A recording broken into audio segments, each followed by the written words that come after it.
Tonight, prison officials here are still trying to put the pieces together as to just how those 3 inmates got as far as they did. But here are the facts we do have tonight.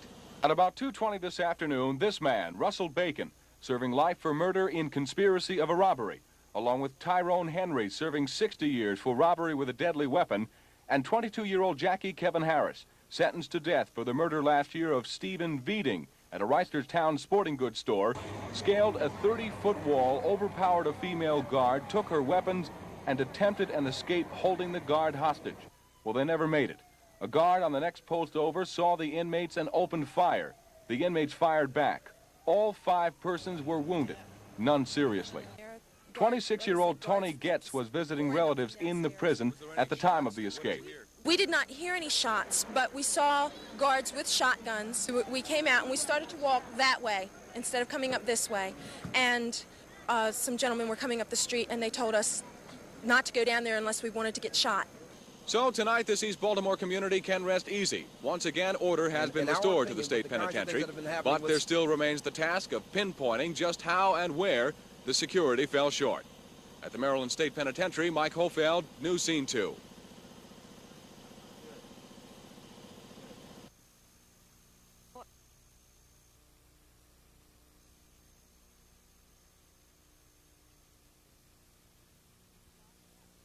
Discussing the problem with the 2 suspensions and the 14 firings of the officers from the Maryland Reception and Diagnostic Center. Anytime an employee's health or safety is at danger, then, an employee should not be forced into working.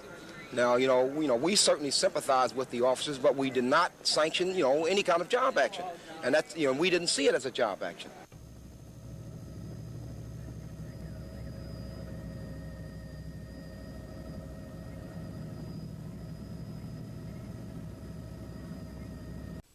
It's surprising how many homeowners apparently don't realize that they, not the city, are responsible for the cleanliness of alleys bordering their property. And this includes ridding your own backyard of rats, according to Donna Johnson, who heads the city's rat rub-out program.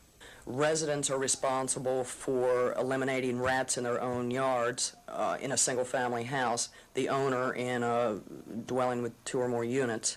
Mrs. Johnson also points out that budget cutbacks, principally federal funding, actually allow rat rub-out greater flexibility in meeting citywide rat problems.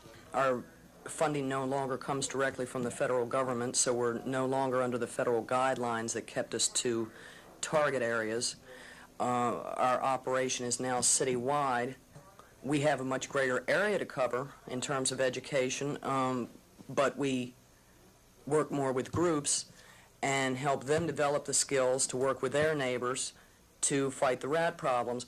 The thrust of rat rub-out, however, is not as much planting poison as it is planting common sense in the heads of residents who clutter their backyards or who use inadequate garbage containers. The stuff here in this corner should be moved also. Right. Anything that's garbage, if you can't get it moved away, then it should be raised up off the ground at least 18 inches, especially if it's tires. So the problem in rat control, in community sanitation, just as in how clean our city is going to be, now depends more on city residents than on city government. Ed Hanrahan, News Scene 2. East Baltimore residents who live a minute or so away from the Maryland Penitentiary say they really aren't worried about incidents such as yesterday's escape attempt or any other disturbances. For them, they say, the correctional facilities are just another part of their neighborhood. We've been here approximately 28 years, and I've never been afraid to come home or anything, and my parents are still here, but I'm not living here right now. But I'm back and forth every day, and we have never been afraid. No one has given us a reason to be, and I'm still not afraid. When the breakouts come, the escapees, they go the other way, We never had none around in our homes and all. Gwen's family and others in the area say the prison is just part of the landscape. They can look through their windows and see bars, guards, and occasionally inmates peeking out, but they say they don't feel threatened. Mrs. Estelle Barnes, who has a luncheonette across the street from the penitentiary, says her business is not affected by the lockup facility. We've been here for a long time. We enjoy it here. We enjoy the people. We love the people. They love us, and they keep us here, so we are proud about it. Yeah, we have nothing to fear here because we think as long as God is on our side, we'll make it. Construction has started on a new state facility located up the street from the pen. Corrections officials say residents did not voice strong opposition to the prison project, expected to be completed in 1984. However, residents caution that violence in the street and behind the walls of the prison is alarming. They say there are those things in life you learn to live with. Dolores Ramsey, News Scene 2, East Baltimore.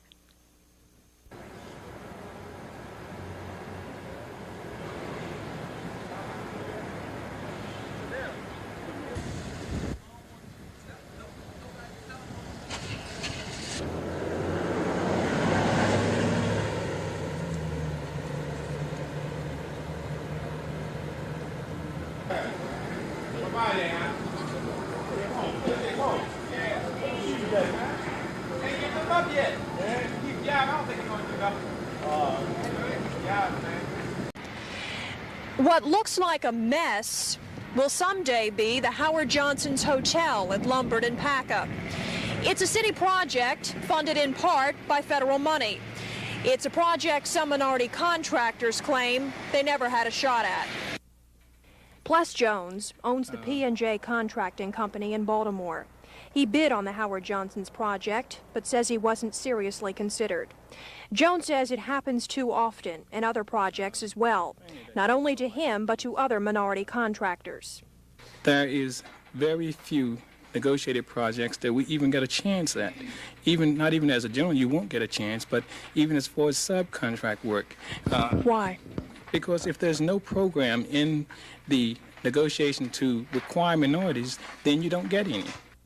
He even sent a telegram to the mayor after he won a contract 4 years ago to mulch and seed the Pennington landfill. When the time came to act, the job had already been done by someone else. Jones still doesn't know why. He does know he and others are losing money. Yes, we're losing $1,000. If you can't get the work, how can you make the money? You know, as simple as that. If you can't get the work, how can you make money? City officials couldn't be reached for comment. Vicki Cox, News Scene 2. Many cab drivers start their shifts off not knowing who their passengers are or the destination of their riders. Drivers say danger is a constant concern of their job.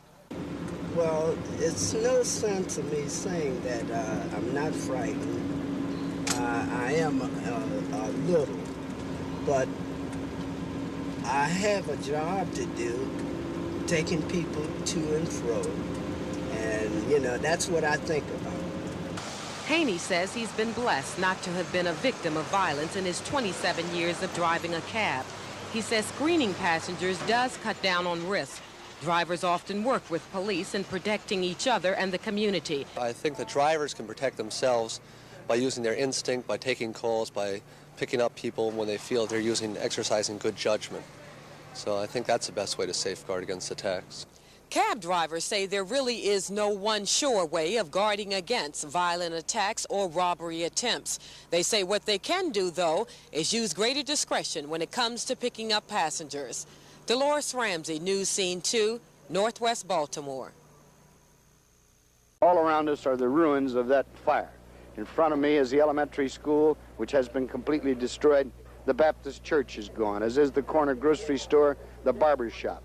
Cambridge burned all night. By morning, National Guardsmen lined Pine Street in the heart of the black section of town to secure the peace.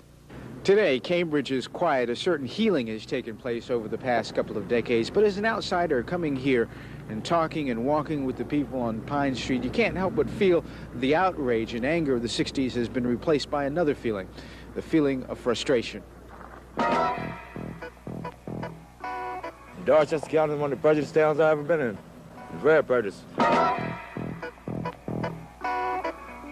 No jobs, no houses for the black people. The elderly is not being treated right, and the young black is not being treated right. We've got black people who are afraid to come through here at night themselves, and that's a sad commentary, but it's real.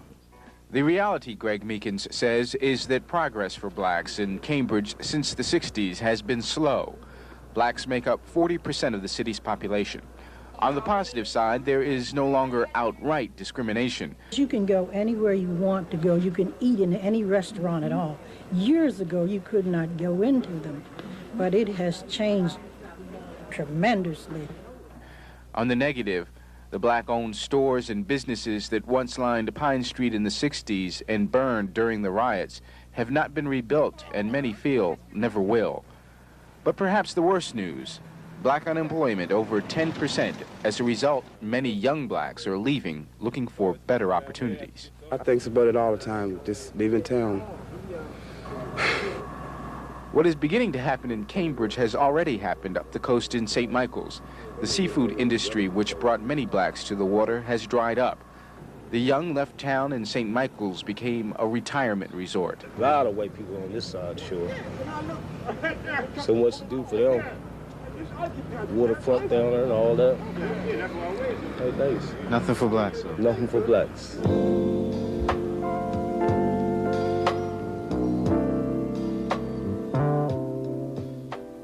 And the water is just a dead issue. Because you can see what's happening right there now. Water's a dead issue. That's right. It ain't nothing but a slow starvation. One time it was plenty of watermen, black watermen, but they're not into it anymore, you know. Most of our young people who grow up here and after received education have to go to the big cities in order to find employment. And most of the times never return. Better days ahead.